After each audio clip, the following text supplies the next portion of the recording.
damos paso al equipo de Clifford Chance y al Centro de Estudios Garrigues, que no lo hemos dicho, que además de los despachos de miembros es la clínica jurídica de esta institución académica, que también a través de sus estudiantes estamos intentando que se sensibilicen en las necesidades del régimen jurídico del tercer sector y tenemos estudiantes como Jaime, que ahora se presentará, que van a estar apoyando y los veréis en las sesiones. Así que nada, adelante Sonia, Sonsoles y Jaime. Gracias.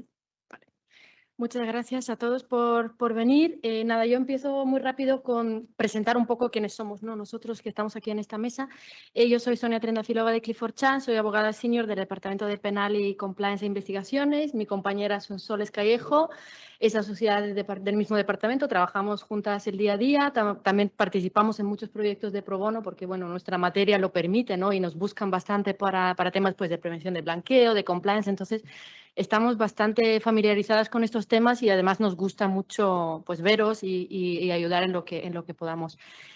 Por otra parte, Jaime es un estudiante brillante del Centro de Estudios Garrigues, entonces nos ha ayudado en este proyecto y por mi parte, bueno, termino con la presentación diciendo que, bueno, ya nos volveréis a ver a Sonsoles y a mí en otras sesiones que también damos más adelante, pero bueno, hoy, centrándose en lo que vamos a hablar hoy, os puedo decir que hoy hablaremos de la responsabilidad penal de la entidad como persona jurídica, de las fundaciones en este caso, y de las implicaciones que tiene. Rápidamente hago una introducción por las materias que vamos a ir tocando, explicándoos un poco cómo se va a organizar esta sesión, para si tenéis alguna duda, pregunta y tal, la podéis hacer al principio y luego, por supuesto, al final terminaremos con unas preguntas que también podéis hacer unas preguntas más concretas sobre el contenido, ¿no?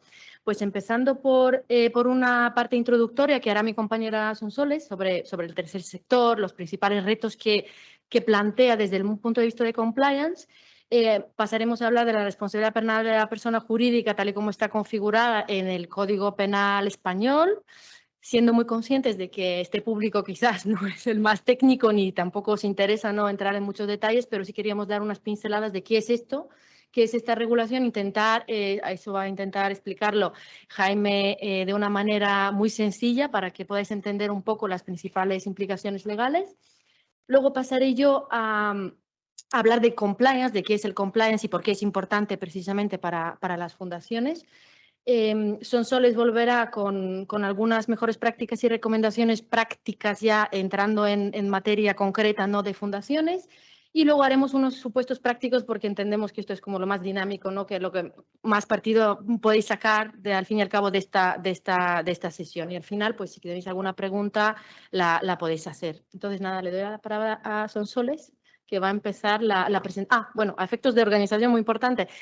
Vamos a hacer una pequeña pausa, si os parece, como después de la parte de la responsabilidad penal de la persona jurídica, que es la parte más densa de toda la presentación, para tomarnos un café, para tomarnos un refrigerio y hablar un poquito con todos vosotros. Así que nada, empezamos. Gracias, Sonia. ¿Se me escucha? Sí, me voy a colocar un poco más cerca.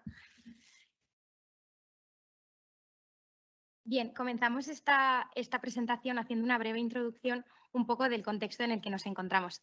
Antes de nada, aquí estamos fundaciones de muy variado perfil y nosotras somos conscientes también de que los que mejor conocéis vuestra realidad probablemente seáis vosotros y que probablemente nosotros también vayamos a aprender mucho de riesgos que vosotros hayáis identificado y con los que lidiéis en el día a día.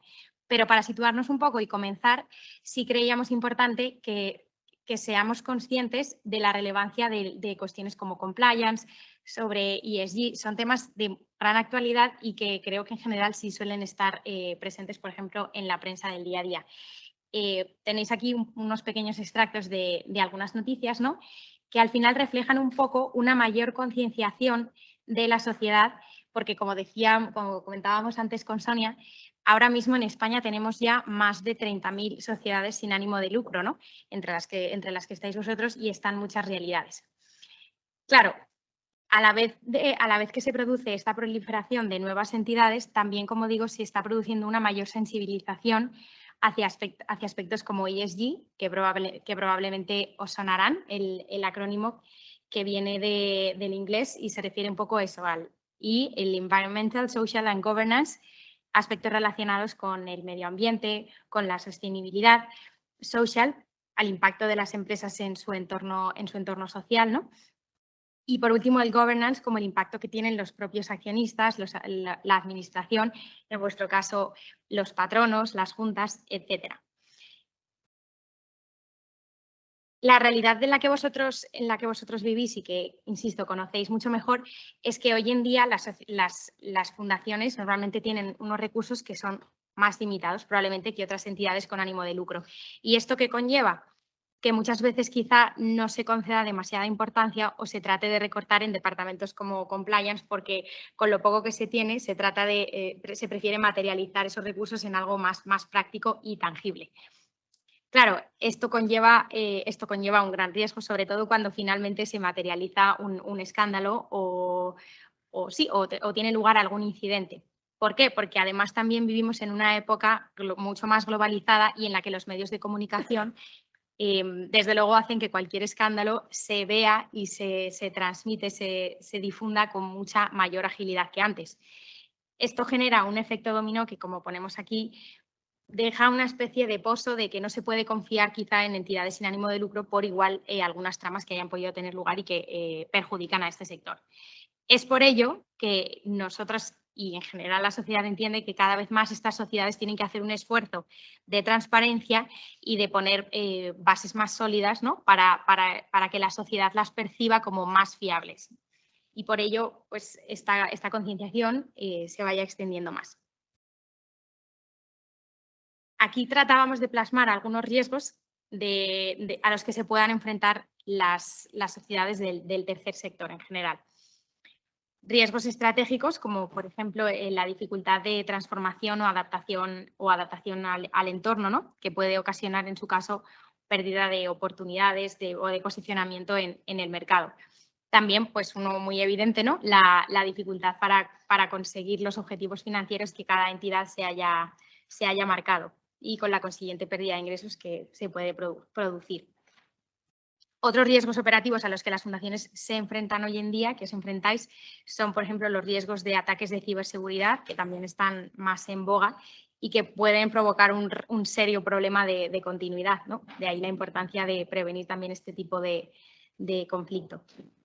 O una inadecuada gestión de consultas y sugerencias que puedan llegar, por ejemplo, a través de los canales que tenga establecido, canales de denuncias u otro tipo de canales que, como veremos más adelante, también se están extendiendo. Y por último, incluíamos también aquí los riesgos que pueden conllevar los incumplimientos con la normativa, que además es muy cambiante. Quizá la normativa penal no tanto, porque pretende ser más estática que otras, pero desde luego a nivel regulatorio, a nivel fiscal, se produce un incremento constante y una evolución constante a nivel normativo. Y por último, pues los daños reputacionales que se puedan causar en sede de las entidades. Aquí, sin entrar a realizar una enumeración exhaustiva de toda la regulación que os pueda aplicar, hemos mencionado muy brevemente la normativa que os resulta más de aplicación y con la que estaréis ya familiarizada y que desde luego es importante también que conozcáis, que manejéis o, bueno, o al menos que tengáis los equipos que sí la tengan en cuenta. Está la ley de fundaciones, el reglamento de fundaciones y después también normativa autonómica. Insisto, esto no es una enumeración exhaustiva. También, por ejemplo, a nivel fiscal existe una normativa al respecto. Y sí, para que os suene también un poco y tengáis ya un poco la referencia de la normativa que vamos a estar manejando en esta sesión y probablemente en otras, en materia penal tendremos en cuenta el Código Penal, que es cierto que es, bueno, ya lo veis, de 1995, pero incluso hasta ayer mismo se siguen introduciendo novedades y ayer concretamente se introdujo dentro del catálogo de delitos de los que puede responder una persona jurídica, se incluyó el maltrato animal ayer mismo. Entonces, bueno, que también es interesante ver cómo va evolucionando una norma como esta. Normativa en materia de prevención de blanqueo de capitales y del terrorismo y la reciente también ley de protección del informante que se aprobó el pasado 20 de febrero, que luego también veremos un poco más adelante en detalle. Y bien, ya un poco con este contexto de los riesgos a los que os exponéis y el entorno, sí que queríamos adelantar ya como la que es la conclusión principal, que es que en esta materia es realmente clave el que os anticipéis y preveáis los riesgos penales a los que os vayáis a enfrentar.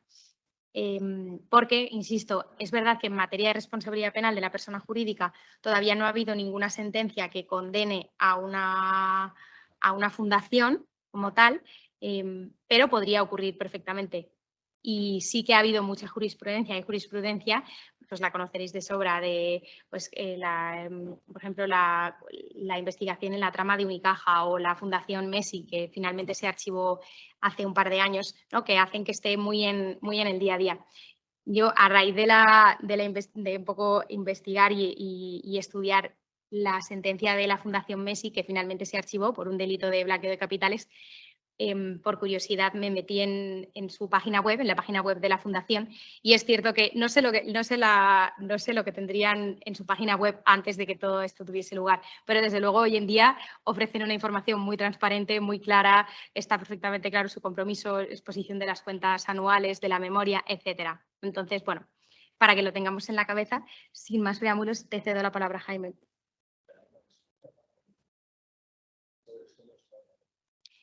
Puede ser, esto es más una introducción sobre la Fundación. De todas formas, la presentación también estará disponible. Esto debería. Sí, toma. Sí, nada, simplemente para aclarar el tema de los materiales no es que sigan exactamente la estructura. Hemos intentado que sí, que no sea un disparate entre los materiales y la presentación, pero también hemos procurado que la presentación, porque luego tendréis acceso a ella, que os sirva también, porque hay bastante información allí, pero también los materiales que la van completando, ¿no? También cuando hemos tenido que preparar los materiales, hemos pensado en bibliografía, en libros sobre responsabilidad penal y hemos dicho, vamos a dejarlo un poco más claro y más sencillo, quizás para que se pueda entender. Así que, bueno, esperemos que sea accesible, ¿no? Jaime. Buenas tardes. Pues voy a hacer referencia a la responsabilidad penal de las personas jurídicas, en este caso de las fundaciones. Es una materia bastante técnica, intentaré hacerla fácil porque creo que así se entiende mejor. No obstante, antes de entrar en materia hay que hacer una breve referencia a cómo ha surgido esta regulación. Y es que en el año 2010 se estableció por primera vez la responsabilidad de las personas jurídicas en el artículo 31 bis, y es el artículo principal que tenemos que tener en cuenta para determinar cuándo hay responsabilidad y cuándo hay una responsabilidad. Además, es muy importante porque determina que es una responsabilidad directa para las personas jurídicas, en este caso para las fundaciones. Igualmente tenemos que hacer referencia a la reforma que ha habido en el año 2015, que completa esta reforma del año 2010. En concreto, el año 2015 la principal novedad es que se modifica el artículo 31 bis y prevé por primera vez la exención de responsabilidad siempre que exista un programa de compliance, lo cual es bastante importante y relevante de cara a determinar los supuestos en los cuales se va a poder condenar a una persona jurídica o fundación o se va a ver exenta. Además, se sustituye las responsabilidades de carácter administrativo que se venían imponiendo hasta ahora por una responsabilidad penal, que la consecuencia es que es más gravosa. Y en tercer lugar, dentro del orden cronológico que tenemos que hacer referencia, es la circular 2016 de la Fiscalía General del Estado. Esta circular es bastante relevante porque analiza la reforma llevada a cabo en el 2015 en este artículo 31 y además establece diferentes pautas. Entre ellas se hace referencia a la eficacia de los planes que tienen que tener las fundaciones, las personas jurídicas para poder eximirse de responsabilidad. Y en este caso, no solo eso, sino que habla también ya de la figura del compliance y a otros requisitos menos técnicos, que no voy a entrar en detalles, pero lo más importante con los que tenéis que quedar es que hace referencia a cómo se puede valorar la eficacia de si se ha impuesto bien el programa de compliance. En segundo lugar, y ya entrando en materia, voy a hacer referencia al artículo 31 bis, que como les he indicado es el más importante. Este artículo refleja cuándo se puede imponer la responsabilidad y por quién puede cometer los delitos que dé lugar a la responsabilidad penal de las fundaciones. Distingue dos apartados. El apartado primero, cuando menciona a los administradores, directivos, representantes, y el apartado segundo, que hace referencia a los empleados. Voy a analizar cada uno de los apartados de tal forma que lo intento hacer más comprensible, pues si pueda dar lugar a una confusión su redacción. El apartado primero hace referencia a la conducta que realice un administrador, un directivo o un representante en el ejercicio de las funciones propias de la fundación y que con esto dé lugar a un beneficio para la fundación. Dicho de otra forma, Si el administrador, el directivo, el representante está ejercitando sus funciones que le corresponden dentro de la fundación y esa conducta deriva en un ilícito penal, en una conducta reprochable, la fundación se puede ver afectada. Si por el contrario el administrador, el representante, el directivo, lo que está haciendo es una conducta de carácter privado, la fundación no va a tener responsabilidad. Por eso es muy importante el margen de actuación en el que realice la conducta el administrador, el directivo o el representante. En cuanto al apartado segundo, hace referencia a la responsabilidad que se puede derivar a la fundación por los empleados. En este sentido, tenemos que decir que los empleados pueden derivarlo en los supuestos que realicen una conducta de carácter delictiva dentro de la empresa y aquí viene lo que es más resaltable, cuando hay un incumplimiento de los directores o de los representantes en los deberes de supervisión, vigilancia y control. ¿Qué quiere decir con esto? Que si se produce una conducta delictiva por el empleado, pero nosotros como fundación hemos aplicado de forma correcta todos los deberes de supervisión, vigilancia y control, estaremos exentos de responsabilidad. Por eso es muy importante la figura del Compliance Office y la aplicación de forma correcta de estos mecanismos, porque nosotros siempre podemos alegar que nosotros sí se ha producido un ilícito penal, pero nosotros los hemos aplicado de forma correcta estos deberes de supervisión, vigilancia y control. Es una de las actividades, es uno de los elementos que más hay que resaltar de cara a que la responsabilidad no se deriva de los altos directivos, de administrador, directivo, representante, sino de un empleado, de alguien que depende. Entonces, creo que es muy conveniente que os quedéis con realizar un cumplimiento no solo teórico, sino que tenga una aplicación práctica de los deberes de supervisión y vigilancia y control. Bien, establecido esto, os voy a mencionar un poco por encima los requisitos que da lugar a la responsabilidad de las fundaciones. Y en este sentido es un compendio de lo que os acabo de mencionar, además de alguna que otra característica. En primer lugar, obviamente para que exista una responsabilidad penal se tiene que realizar una conducta de carácter penal, que son las tipificadas en el Código Penal. ¿Cuándo surge esta responsabilidad? Cuando se actúa por nombre y por cuenta de la persona jurídica. Lo que les he comentado de actuar dentro del marco de las funciones que te encomienda la fundación. También tenemos que hacer referencia a la responsabilidad propia de los empleados, como les he indicado. Y en este caso, la responsabilidad de los empleados se derivará cuando estén dentro del ámbito de actuación de la fundación. De nuevo, si están en su vida privada, no se extienda a la fundación. Y una cuestión que es bastante relevante resaltar es que con la conducta de carácter delictiva que se origine, se tiene que originar un beneficio directo o indirecto para la fundación. El beneficio directo creo que está claro. Y el beneficio indirecto es aquel que se consigue no de una forma transparente, sino a través de una vía oblicua que aparentemente sea neutra, pero que reporte un beneficio a la fundación. Es más difícil de determinar el beneficio indirecto, pero hay que ser consciente de que una conducta que es aparentemente neutra puede dar lugar a responsabilidad. En segundo lugar, y para tranquilidad en general de la responsabilidad de la persona jurídica, hay que destacar que las personas jurídicas no pueden cometer cualquier delito, sino que es un número cerrado, es un número clausus, lo cual es conveniente tener el conocimiento de ello, ya que solo se puede cometer esos delitos del Código Penal, no puede cometer otros. De hecho, tenemos puesto el ejemplo de que una persona jurídica no puede ser condenada jamás por un homicidio, por razones obvias. En cuanto a las personas que lo pueden cometer, hemos mencionado que pueden ser, por un lado, los directivos, los representantes y también los empleados. En la función de los representantes legales, volviendo un poco y haciendo hincapié en el ámbito del ejercicio de la actuación por cuenta, tienen que ser actuaciones y que estén dentro del marco de la fundación y además tienen que estar autorizados para ello. De tal forma que si no están autorizados para ello, podemos dar lugar a que se vuelva a producir una exención de responsabilidad. Es decir, que la persona jurídica, la fundación, no sea responsable. En cuanto al ejercicio de las facultades de organización y control, es hacer referencia a la aplicación práctica de la vigilancia que se realiza sobre los empleados. En este caso, los que lo pueden ejercitar serían los directivos o los representantes, que serían los que estarían en primer lugar en el foco de mira.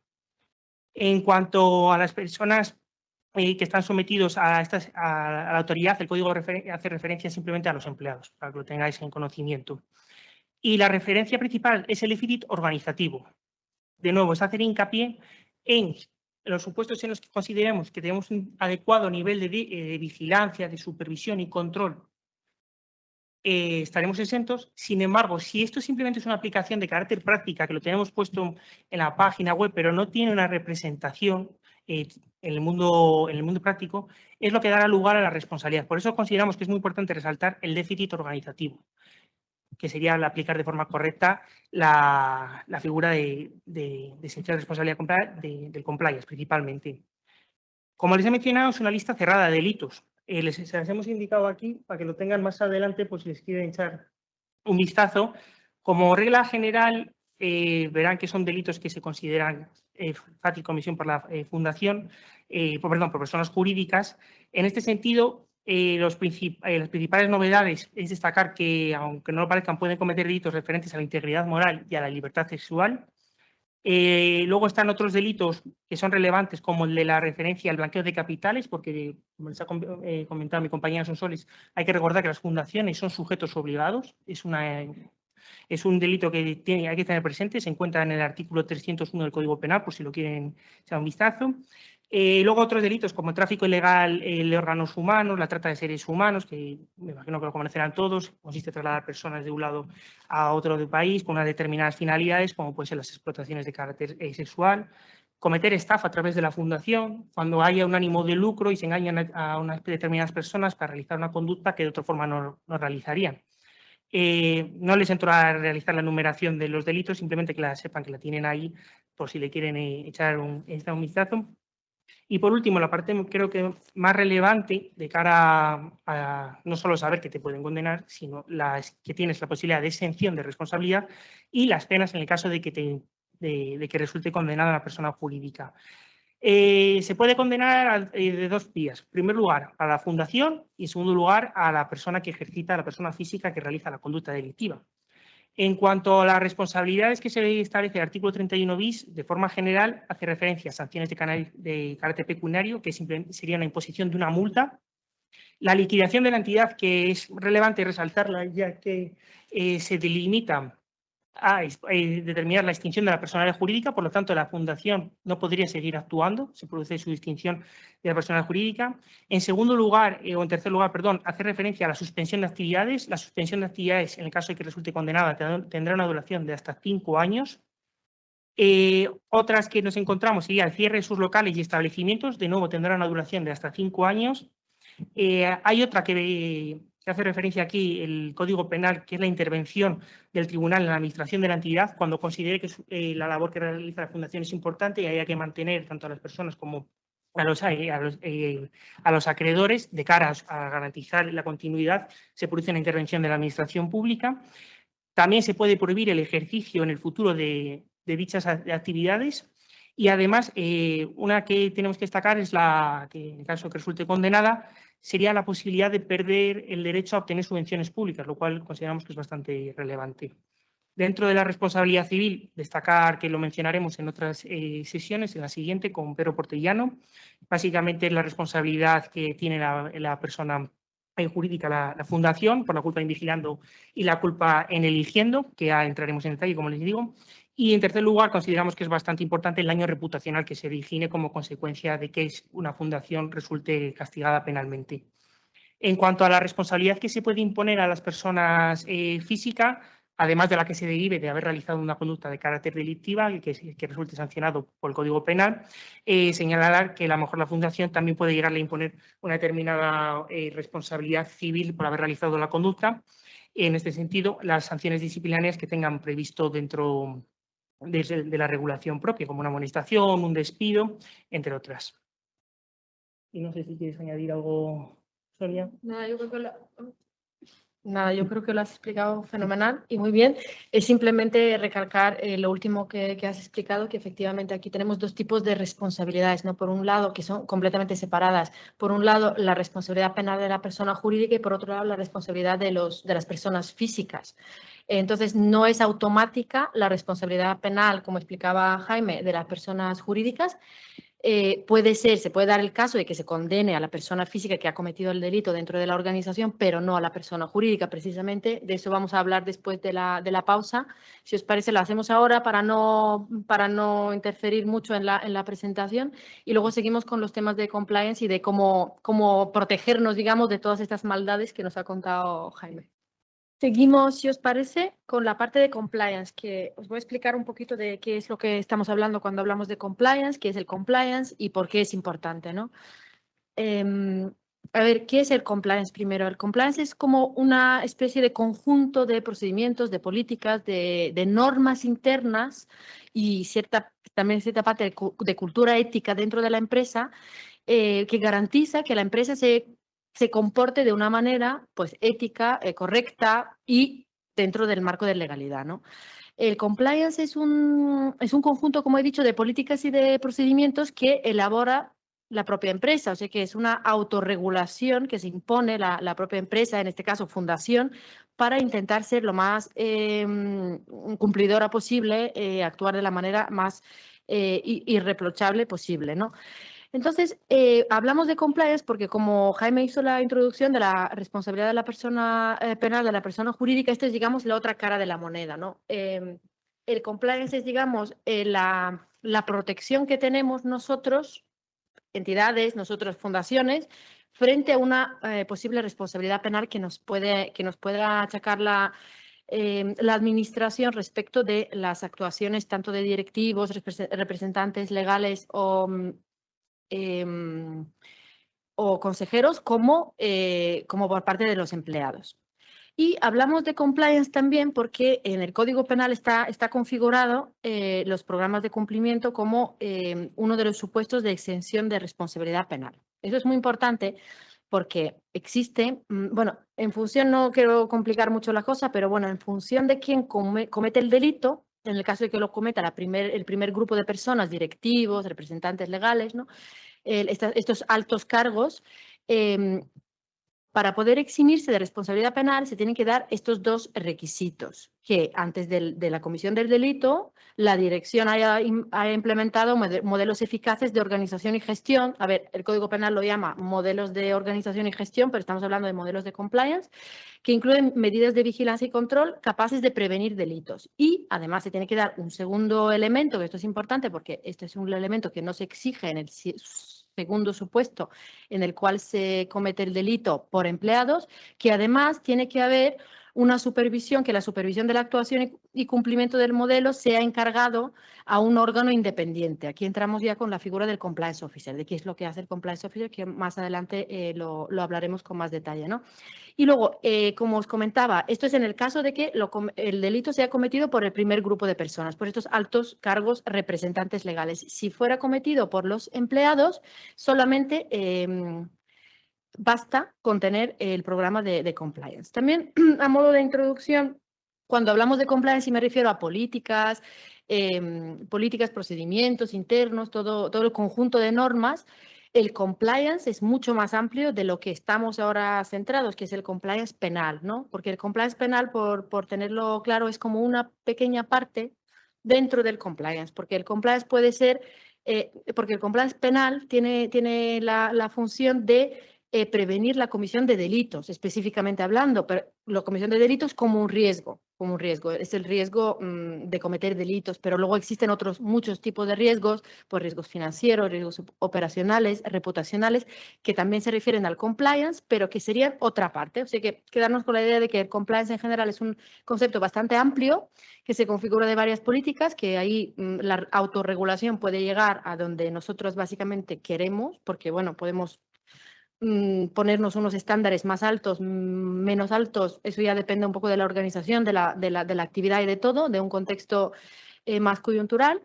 Y luego tener en cuenta que vamos a hablar, todo lo que voy a decir se centra mucho en el tema de los riesgos penales, ¿no? Entonces, ¿por qué es importante? Pues porque como actúa como eximente, es un incentivo muy importante para las entidades y las fundaciones, en este caso, implementar estas políticas para poder sentirse protegidas. ¿Existe una obligación de tener programas de cumplimiento? Pregunta estrella que me hacen casi 2 veces al día. No existe una obligación como tal, entendida como una obligación frente a la cual, cuyo incumplimiento, mejor dicho, llevaría una sanción. No existe una sanción por el mero hecho de no tener compliance. Esto sí, hay un incentivo muy grande, ¿no?, de implementar estas políticas precisamente porque nos estamos protegiendo y estamos asegurándonos, estamos dando una imagen frente al mundo, frente al sector en el que operamos, de que somos una fundación seria, estamos operando de la manera correcta y además estamos mitigando riesgos, ¿no? Aquí voy a pasar rápido por el tema de la jurisprudencia porque supongo que no os interesa tanto y la verdad es que estamos ahí un poco avanzados de tiempo, pero básicamente quedarnos con la idea de que la responsabilidad penal, como dijo Jaime, se introdujo en 2010. Antes de 2010 las personas jurídicas no podían delinquir. Pero no fue hasta 2015, después de la reforma del Código Penal, cuando se introdujo este eximente de los programas de compliance, que ahora veremos qué elementos nos marca el Código Penal que tienen que contener a fin de cumplir esta función de eximirnos de responsabilidad, cuando hubo pronunciamientos muy importantes por parte del Tribunal Supremo para darnos un poco la guía de qué es esto, de por qué es importante, cómo va a funcionar en la práctica, porque muchas empresas pensaban que, bueno, pues yo ya tengo un programa de compliance, a lo mejor con esto quedo exento. Pues ha quedado claro que no, que se exija algo más, ¿no?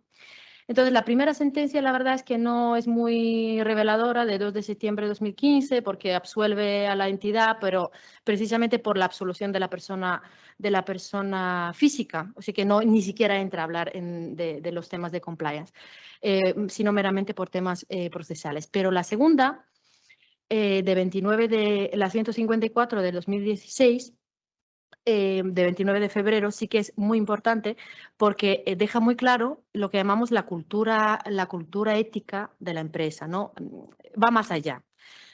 Para poder eximir de responsabilidad penal es necesario tener un sistema de cumplimiento con los elementos que vamos a ver ahora. Pero además dice otra cosa, que no basta solamente con tener un compliance sobre el papel, o lo que llaman paper compliance, sino que también hay que ir más allá y que la propia empresa tiene que tener un funcionamiento en su conjunto, una cultura implementada que garantice que se cumplan las normas. Pero es que además, esto es lo que nos asustó bastante a los penalistas, no hablaba de cumplimiento desde el punto de vista penal, porque todo esto no nos estamos entrando en el ángulo de comisión de delitos, pero hablaba de una cultura ética en general, de normativa, ¿no?, que va mucho más allá de que una empresa no delinca, va mucho más, quiere decir que tienes que cumplir con unos compromisos éticos, sociales, de ESG, lo que estaba comentando Sonsoles antes, pues está ampliando bastante el espectro, ¿no?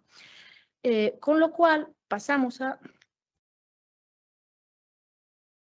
lo que ha dicho también la Fiscalía, ¿no? Hemos comentado también que un parámetro muy importante de qué es el compliance, de cómo configuramos el compliance, es lo que ha dicho la Fiscalía General del Estado, porque son los que nos van a acusar al fin y al cabo, ¿no? Y entonces la Fiscalía General del Estado ha dejado muy claro que para prevenir la comisión de delitos no basta con tener unas políticas, tienen que ser claras, precisas por escrito, y además tienen que estar muy bien integradas dentro de la organización. Quiere decir que tienen que llegar de forma eficaz a todo el mundo, ¿no? La entidad también tiene que acreditar que el modelo es adecuado para prevenir la comisión del delito concreto de que se nos está acusando, no en general. Tener puesto que nosotros queremos prevenir el blanqueo de capitales, ¿no?, sino tener elementos concretos sobre cómo prevenir este delito, ¿no? De esto vamos a hablar ahora, de los controles, pero estos son como unas pinceladas un poco genéricas sobre los parámetros que tenemos nosotros juristas de ver cómo nos podemos defender en los juzgados, que bueno, lo ideal es no llegar a este momento, ¿no? Bueno, hablando de los requisitos del programa de compliance, pues por primera vez no estábamos acostumbrados, la verdad, el Código Penal nos da una lista bastante exhaustiva de elementos que podrían servirnos de guía de qué es lo que tenemos que esperar como mínimo, como un contenido mínimo de un programa de compliance para poder considerarlo capaz de eximirnos de responsabilidad penal, ¿no? En primer lugar, nos habla de la identificación de las actividades en cuyo ámbito pueden ser cometidos los delitos, y esto tiene mucho que ver con el tema de la evaluación de riesgos, ¿no? No vale tener un compliance cualquiera, no vale hablar de riesgos en general, Los riesgos penales son la comisión del delito del catálogo del que habló Jaime. Pues esto no es válido. O sea que tenemos que hablar de la realidad de la empresa. Tenemos que ver cuál es nuestra realidad de la fundación, en este caso, ¿no? A qué actividades específicas nos dedicamos y cuáles son los riesgos, los principales riesgos que puedan surgir a partir de estas actividades. En segundo lugar, los procedimientos y protocolos, que son, digamos, la vía, ¿no?, por la que se rigen las empresas. Es un poco la parte más visible del compliance, porque política anticorrupción, el código ético, el modelo de prevención de delitos, todos estos documentos os van a ir sonando a lo largo de este curso de formación, pero estos son, digamos, los documentos concretos que van a componer esta parte de compliance. Pero aparte de esto, hay muchos más requisitos y sigo.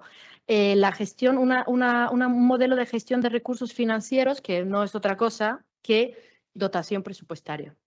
Entonces, lo que se ha querido asegurar el legislador es que no solamente haya unas políticas, unos compromisos éticos a nivel de prevención de delitos, sino que también se dote de algún tipo de presupuesto, cada fundación a su forma, a su manera, ¿no? Pero para poder garantizar cierta actuación independiente, ¿no?, de los órganos. Los canales para informar de cualquier irregularidad, de esto también hablaremos, los canales de denuncia, un sistema disciplinario, porque de nada nos sirve esto si no hay consecuencias, ¿no? Si ocurre una irregularidad, nosotros somos capaces de detectarla. Bueno, primero hemos hecho una valoración de los riesgos. Hemos detectado que se ha producido una irregularidad, pero de nada nos sirve todo esto si no hay unas consecuencias dentro de la empresa. O sea que a modo ejemplarizante, aunque sea, ¿no?, que el incumplimiento de las medidas que se establezcan internamente pues tenga una cierta aplicación práctica, ¿no? Y por último, la verificación periódica, la actualización del sistema. ¿Por qué? Porque el compliance y el compliance penal tampoco, no son un ente estático. Quiere decir que esto está en constante evolución y hay que ser capaz de seguir esta evolución normativa primero y luego del entorno, porque en primer lugar de la normativa, como se refirió Sonsoles, pues los delitos cambian, pero eso es lo de menos, porque los delitos no suelen cambiar todos los días, pero normativa a nivel regulatorio, pues el blanqueo de capitales, por ejemplo, fundamental.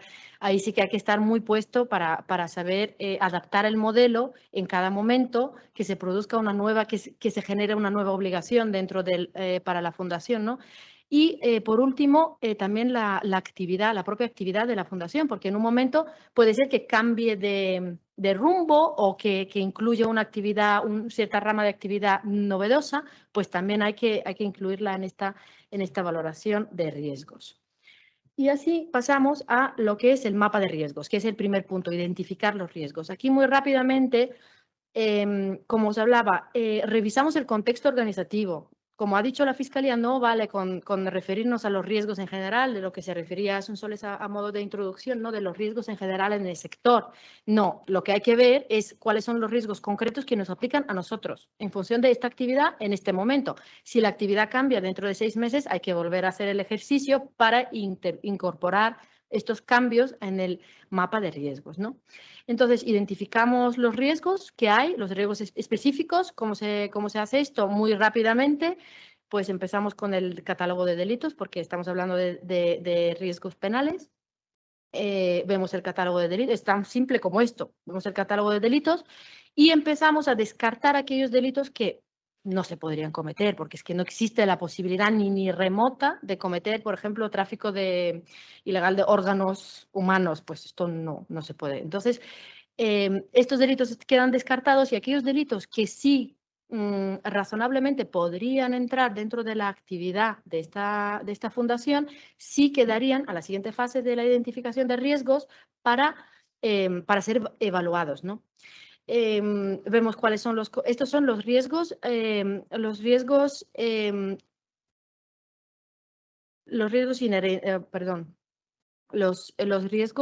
existen dentro de la organización.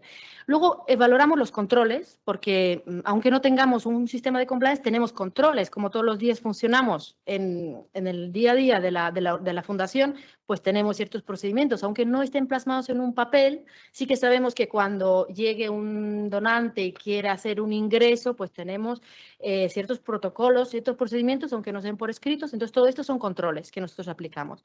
Valoramos estos controles y llegamos a lo que se llama riesgo residual, quiere decir el riesgo inherente a la actividad, el inicial, sin aplicar ningún control, aplicamos un control y llegamos al riesgo residual. Este es el riesgo que tenemos con el que tenemos que trabajar. Y este riesgo residual es el que vamos a valorar y le vamos a poner una puntuación o un numerito o un color, como quiera que se llame, en un mapa de calor que se llama, ¿no? Entonces, valoramos ahí cuál es la probabilidad de que ocurra con el impacto que pueda tener. Normalmente el impacto, pues lo más grave que nos puede pasar es, como comentaba Jaime, la disolución, ¿no?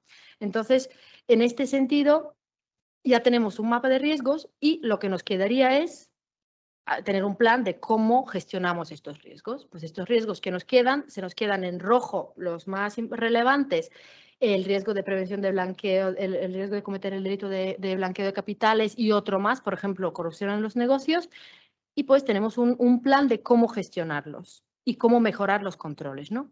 Y por último, la monitorización, muy importante, que estos controles pues no queden ahí en el olvido, sino que sean en constante actualización, ¿no? Hablando del sector específico del tercer sector, pues hemos elegido un par, 4 riesgos penales habituales que se suelen ver para modo ejemplificativo para vosotros, pues se suele ver, bueno, por supuesto, el blanqueo de capitales en tercer lugar, como por ejemplo se podría dar en la no identificación correcta, el donante y el origen lícito de la donación recibida, ¿no? Si finalmente se produce, se comete el delito de blanqueo. Corrupción en los negocios, por ejemplo, se está entrando en un contrato con una determinada empresa, con un determinado proveedor y nos está pagando una comisión. Esto sería pues, participar en un delito de corrupción en los negocios. O fraude de subvenciones, me están dando una subvención el Estado o la comunidad autónoma o un ente local y yo estoy falsificando a base de una documentación falsificada o no estoy destinando los fondos de la manera que tenían que haberse destinado. Todos estos son riesgos, ¿vale? Entonces, los riesgos van a ser conductas potencialmente delictivas. Y hablando de prevención, pasamos a la parte de, como os he dicho, del Compliance Officer. Muy rápidamente, porque va a haber otra sesión que damos también con Sonsoles sobre este tema y vamos a profundizar mucho más. Pero para que nos hagamos una idea de qué es el Compliance Officer, si no lo conocéis todavía, es la persona que está encargada dentro de la organización, dentro de la fundación, de velar por el cumplimiento normativo, de velar por que el modelo de prevención de delitos, el código ético, todas las normas y los procedimientos internos estén actualizados, por supuesto, que sean conocidos por todos los miembros de la organización y aquellos terceros que hace falta que los conozcan y que no haya incumplimientos. En caso de incumplimientos, pues también no aplica las sanciones, pero sí da una propuesta, ¿no?, de actuación. También sirve para resolver dudas, para recibir las comunicaciones del canal de denuncias y, bueno, tiene una función de supervisión y de vigilancia, ¿no?, de este modelo. Hablando de las denuncias, es un tema de bastante actualidad. La nueva ley, la reciente ley de protección de personas, de informantes, ¿no?, que viene de la directiva de la Unión Europea 2019/1937. Esta directiva entró en vigor en diciembre de 2019. Bueno, debería haber sido traspuesta por los Estados miembros de la Unión Europea el 17 de diciembre de 2021. Al final, España traspuso la directiva hace poquito, en febrero de 2023. Y esta nueva ley sí que es importante a vuestros efectos. ¿Por qué? Porque nos impone ciertas obligaciones de tener un canal de denuncia y entre los sujetos obligados, las entidades que tienen que tener un canal interno de denuncias, están las fundaciones, ¿no? Los partidos políticos, los sindicatos, las organizaciones empresariales y las fundaciones creadas por ellas. Y también, como hemos visto, los canales de denuncia forman parte de los elementos de compliance básicos que tienen que cumplir para para poder tener un programa de cumplimiento eficaz. Y profundizando un poquito, sobre esto también vais a tener una sesión, pero por quedarnos con alguna idea bastante preliminar sobre qué es esta norma y por qué es importante, los canales de denuncia tienen que permitir que informen sobre cualquier tipo de irregularidad, no cualquier tipo de irregularidad. Ciertamente, la ley lo que dice es que son infracciones del derecho de la Unión Europea, delitos, infracciones penales y infracciones administrativas graves y muy graves, ¿no? ¿Por quién? Por empleados por cuenta ajena en sentido amplio, incluyendo también becarios, personas que van a una entrevista incluso, ¿no? También autónomos, agentes que se están contratando y también terceros, proveedores, clientes, en vuestro caso, pues donantes, también serían personas que deberían poder informar sobre cualquier irregularidad de este tipo. ¿Quién recibe las denuncias? Lo recibe el responsable del sistema, que en este caso sería, muchas veces coincide con el compliance officer, pero bueno, esto ya veremos cómo se configura. Y luego, pues existe un procedimiento más o menos formal de gestión de estas denuncias una vez recibidas. No voy a entrar en más detalles, simplemente recalcar que aquí bueno, que hay un procedimiento en el que hay que dar cierta respuesta, hay que acusar recibo, hay que investigar qué es lo que ha pasado y hay que determinar pues todo este procedimiento formal con un informe, ¿no? Y además, esta ley lo que garantiza, como su propio nombre indica, es la protección del informante. Entonces, se tiene que garantizar que no pueda sufrir ningún tipo de represalia por el mero hecho de haber denunciado una irregularidad, ni él ni su círculo cercano. Esto es importante. Y por último, y con esto termino, la importancia que le tenemos que dar a la formación, ¿no? La formación también forma parte del compliance. Esto es un poco la parte menos visible, ¿no? Porque lo que vemos en la superficie del iceberg están las políticas, lo que está escrito, lo que manejamos. Pero la formación es una parte muy importante porque precisamente cumple la función de mantener este programa de compliance en un modo no estático, ¿no? En constante evolución y adaptarnos para que llegue al mayor número posible de personas dentro y fuera de la organización y para que esté al servicio, ¿no? de lo que estamos, de los fines sociales que estamos persiguiendo. Con lo cual, pues hay varias opciones. Normalmente se hace una formación de bienvenida, luego también hay un plan anual de formación que se suele seguir con los empleados, ¿no? Pero también con gente de fuera. Publicaciones periódicas, también a las personas beneficiarias hasta el punto de que se quiera, pues también es recomendable darle cierta visibilidad sobre qué es lo que es el código de conducta, el código ético, cómo opera la fundación, cuáles son los principales, ¿no? Los principales puntos en los que podría haber algún tipo de fricción o conflicto y cómo se resolverían en este caso, proveedores y otros colaboradores, terceros y, por supuesto, donantes, ¿no? Esto es todo. Aquí no existe lo correcto y lo incorrecto. Sí que hay unos estándares elevados o menos elevados, pero se puede complicar una fundación la vida lo que quiera. Es un poco para daros la idea de que tiene que haber una formación, pero el grado al que se quiera llegar ya depende mucho de cómo estamos organizados, de los recursos humanos, incluso de los que disponemos, ¿no? Pero lo importante es esta intención de mostrar nuestra disposición a formar la gente y a mantener este programa de compliance en un estado, como he dicho, vivo. Y aquí vamos muy rápido. Yo creo que casi mejor pasar a los casos prácticos. No sé. Bueno, os hemos incluido aquí una breve diapositiva sobre recomendaciones prácticas, pero como creo que luego tendréis los materiales, si no las podéis ver ahí un poco más en detalle, Sí, yo creo que sí. para que tampoco se alargue esto y que podáis también, que seamos también justos con vuestro tiempo. Solo una pequeña cuestión lingüística que me venía a la cabeza. Cuando hablamos de programa de prevención, nos referimos también a modelo de prevención y también a manual de prevención, ¿vale? Solo para que lo tengamos claro, que igual no estáis tan familiarizados con este punto.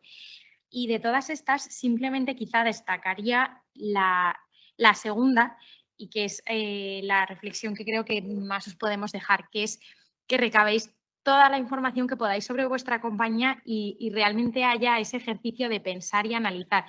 Lo digo también porque creo que a veces hay una tendencia a simplemente ir tirando, ¿no? Incluir ciertas cláusulas en las memorias o sí, efectivamente uno llega a un sitio nuevo y pues bueno, como esto ya se estaba haciendo así. Entonces, que todo ese ejercicio, ¿no? de revisar, oye, ¿y en mi fundación qué políticas hay? Si es que hay alguna, ¿de qué años son? ¿Tengo previsto dentro de unos años iniciar mi actividad en otra jurisdicción? ¿En esa jurisdicción hay responsabilidad penal de algún tipo? Pues que las tengáis un poco en la cabeza y que vuestros principales órganos, que aquí hablamos mucho del patronato, pero puede que aquí hay asociaciones de distinto tipo y puede que tengáis otras figuras, pues que tengáis toda esta información. Y ya cerramos con esto el capítulo teórico, por así decir. Hemos incluido 2 pequeños casos prácticos con idea un poco de leerlos y comentarlos muy brevemente, pero dejar después paso a las preguntas que creo que puede ser también lo más útil para vosotros, ¿vale? Y como primer supuesto, que si os parece leemos un momento y sobre la marcha pensamos en qué cuestiones tendrían trascendencia penal en esto. Os contamos, una conocida fundación dedicada a la atención de personas con discapacidad acudió a una formación de Fundación Pro Bono España, tras lo cual implanta su modelo. Y en 2023 llega a un acuerdo con un hospital privado al que destina una cantidad importante, en cuyo proceso uno de los voluntarios realiza un ejercicio de identificación de titularidad real. Probablemente con este proceso varios estéis familiarizados porque, como decía Sonia, aunque uno no tenga modelo, probablemente sí tenga al menos un tipo de identificación o procedimiento de identificación de terceros. Una mañana salta a la prensa la noticia de que el hospital es parte de una trama de corrupción por la que se han desviado fondos de forma fraudulenta. Pasando a verlo un poco más en detalle, os ponemos 5 cuestiones que igual incluso vosotros viendo descubrís alguna más. Por refrescar los contenidos que hayan podido salir aquí, la mera implantación de un programa no exime automáticamente de la responsabilidad llevado el caso, y eso, como ha comentado Sonia, nuestra jurisprudencia, el Tribunal Supremo, ¿no? que en el mundo jurídico es la máxima autoridad, al menos en cuanto a jurisprudencia, pues lo ha dicho muy, muy claramente. Después nos llama la atención también el punto de los voluntarios de la fundación, ¿no? Que uno pues igual puede pensar, bueno, como va a estar aquí un tiempo limitado o como es un voluntario no tengo que darle tanta formación como a un empleado. No, desde el momento en el que tiene capacidad de intervenir y que está implicado en la fundación, es un sujeto totalmente hábil, por así decir, para recibir formación. Dice el supuesto, algunas cuestiones quedan pendientes de concretar en cuanto a la identificación de la titularidad real. ¿Esto automáticamente nos coloca en un riesgo de blanqueo de capitales?